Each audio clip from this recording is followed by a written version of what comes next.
Ya, Assalamualaikum warahmatullahi wabarakatuh. Berjumpa lagi dengan Ime Tutorial.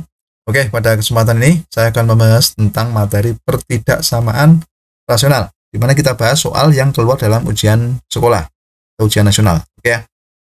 Nah, gimana cara menyelesaikannya? Untuk itu simak videonya sampai selesai.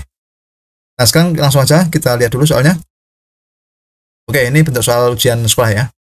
Saya baca dulu, ini himpunan penyelesaian pertidaksamaan 1 dikurangi 3x dikurangi 4 per 2x plus 1 lebih besar sama dengan adalah, oke, ini pilihannya yang pertama ya. Himpunan pertama itu x antara minus setengah sampai 5. Kemudian yang kedua atau yang B itu x antara minus setengah sampai 5, di mana minus setengah dan 5 ikut ya, ada ini kurang dari sama dengan. Kemudian yang ketiga atau yang C itu x antara minus setengah ya sampai dengan minus 3. Kemudian yang D itu x antara minus setengah atau x lebih dari minus setengah atau x lebih dari 5. Yang E, x kurang dari minus setengah atau x lebih dari minus 3. Oke ya. Oke, sekarang coba kita bahas dulu satu persatu ya. Kita bahas untuk soal ini. Oke, kalau kita sebelum bahas, perhatikan di sini ada penyebut itu 2x plus 1 ya. Perhatikan di sini ada penyebut 2x plus 1. Maka syarat utama itu penyebut tidak boleh sama dengan 0. Berarti kita tulis dulu syaratnya ini ya. Kita belum menghitung, cuma membuat syarat dulu. Berarti 2x plus 1 tidak sama dengan 0 ya. Oke, sekarang gini. Kita bahas 1 dikurangi 3x dikurangi 4 kita bagi dengan 2x plus 1 ya. Lebih besar sama dengan 0. Karena kalau di sini ada 1 ya, berarti kuncinya kita samakan penyebutnya dulu. Berarti kan di sini ada bentuk pecahan aljabar dengan penyebut 2x plus 1 ya. Nah, berarti kita buat 1 ini menjadi bentuk pecahan dengan penyebut 2x plus 1. Maka diperoleh ini ya. 2x plus 1 per 2x plus 1. Nah, ini kan nilainya kan 1 ya, tidak merubah nilai ya. Ini kan 1. Nah, ini kan sudah sama penyebutnya ya. Berarti kita tinggal menghitung apa pada pembilang. Berarti kan caranya di sini kan 2x plus 1 dikurangi 3x dikurangi 4. Maka yang kita kurangi itu yang sejenis dulu ya. Di sini 2x dengan 3x kan sejenis ya. Berarti tulis saja 2x dikurangi 3x. Karena di sini ada tanda kurang ya. Kemudian di sini kan plus 1 ya. Plus 1, di sini ada minus 4. Hati-hati di sini ada minus. Berarti kita tulis dulu 1 ya. Berarti kan ditambah 1 dikurangi ini, dikurangi di sini minus 4 ya. Kita bagi dengan 2x plus 1. Penyebutnya sudah kita satukan ya. Nah, berikutnya kita sederhanakan yang bagian pembilang 2x dikurangi 3x itu kalau kita buat ringkas menjadi minus x ya. Dan 1 dikurangi minus 4 itu kan sama saja dengan 1 ditambah 4. Maka hasilnya adalah plus 5. Sementara penyebutnya tetap yaitu 2x plus 1. Oke, sehingga menjadi minus x plus 5 dibagi 2x plus 1 lebih dari sama dengan 0. Oke, paham sampai sini? Nah, berikutnya coba kita cari penyelesaiannya untuk ini ya. Minus x plus 5 dibagi 2x plus 1 lebih dari sama dengan 0. Nah, intinya kita buat pembuat 0 pada pembilang dan penyebutnya. Pembuat 0 pada pembilang dan penyebut.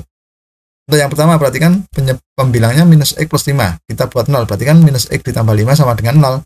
Berarti x-nya sama dengan 5. Paham ya? Selanjutnya ini 2x plus 1 sama dengan 0. Berarti kan x-nya sama dengan berapa? Minus setengah. Nah, karena tadi ada persyaratan 2x plus 1 tidak boleh sama dengan 0, maka di sini kan seharusnya x tidak sama dengan minus setengah. Ya.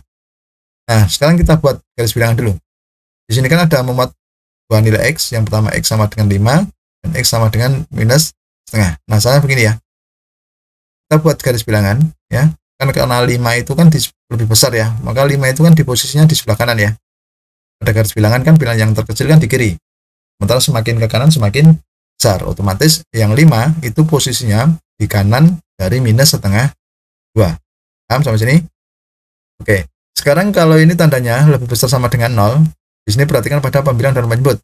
Tadi penyebutnya itu kan 2x plus 1 tidak sama dengan 0. Atau x-nya itu tidak sama dengan minus setengah. Maka saya kasih tanda di sini berlubang ya.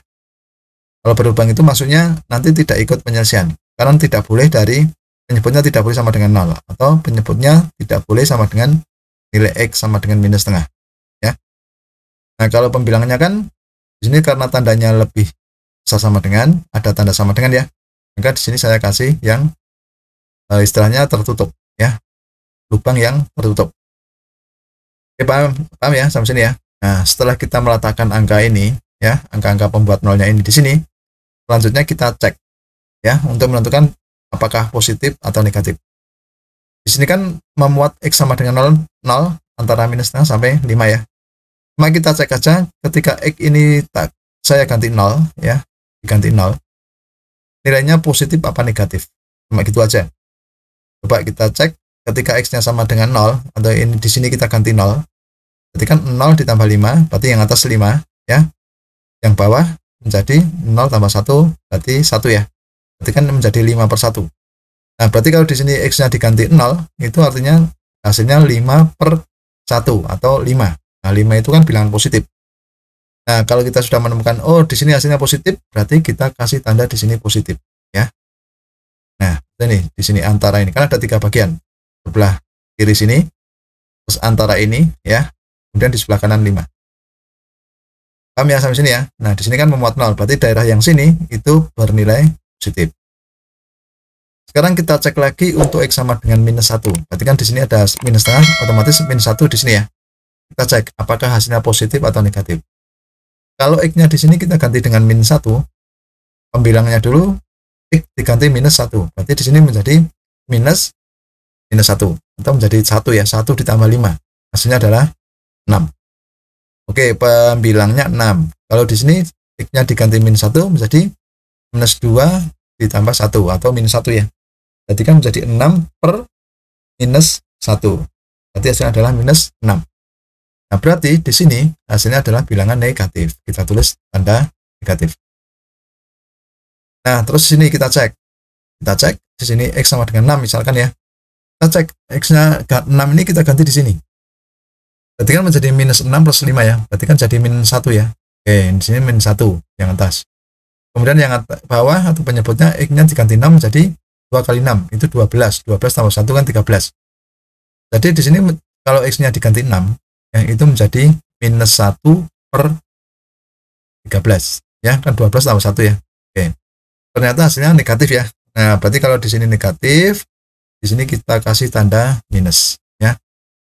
Sebetulnya triknya itu sangat mudah ya. Kalau di sini kita sudah menemukan bilangan positif, otomatis berselang-seling ya, kanan kirinya otomatis negatif ya, intinya berselang-seling untuk kasus ini ya. Oke, sekarang kita sudah menemukan tanda di bagian sini negatif, di sini positif, kemudian di sini negatif. Nah, sekarang kita akan menentukan daerah mana yang akan kita pilih ya. Caranya lihat pada tanda ketidaksamaan pada soal. Di sini ada lebih dari sama dengan 0 ya. Kita tahu bilangan yang lebih dari sama dengan 0 bukan adalah bilangan yang positif kan? Itu kan? Nah, jadi karena tandanya itu lebih dari sama dengan 0, berarti yang kita pilih adalah tanda yang positif. Berarti yang kita pilih yang ini ya. Nah, ini yang kita pilih yang bertanda positif. Berarti antara berapa X-nya? Minus setengah sampai 5. Nah, jadi himpunan penyelesaiannya itu bisa ditulis X antara minus setengah, di mana setengahnya tidak ikut ya. Berarti ini tandanya satu aja ya. Kemudian X antara minus setengah dan 5. Nah, karena 5-nya ini tandanya nggak berlubang ya, alias terisi ya. Maka tandanya di sini pakai sama dengan, berarti kurang dari sama dengan 5. Nah, jadi untuk penyelesaiannya itu X antara minus setengah dan 5, di mana 5-nya ikut ya. Nah, sekarang coba kita cari pilihan yang sama dengan jawaban kita ini. Mana? Ya, berarti yang A, gitu ya. Nah, di sini. Nah, jawaban yang benar itu adalah pilihan A. Oke, begitu. Sudah paham tentang pertidaksamaan rasional ini? Ya, demikianlah tutorial dari saya. Semoga bermanfaat dan jangan lupa tunggu tutorial berikutnya.